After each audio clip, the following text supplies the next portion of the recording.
Okay, so let's just add in an F string in Python. So we can do something like this, an F string, which stands for a formatted string in Python, and it is applicable to versions.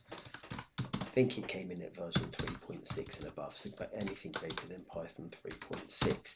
And when we run this piece of code, we get we have f, which is our variable, which is of class float, and it's size 150, and we can join up strings with the string f, so we can convert a string into a float into a string, and we can concatenate the strings in this way. But we can also do, and it actually prints out here at the bottom, I am 150.5 centimeters tall. But with the F string, we can conveniently do this for all versions of Python that are above grade 3.6 and above, I believe, which is if we put an F in front of the string, it becomes a formatted string. So let's have a look at how this works.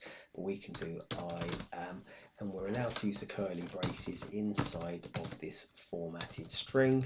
So we could put F and then centimeters tall, and then when we run this piece of code, we get the same thing again. So this is a formatted string compared to string concatenation in Python.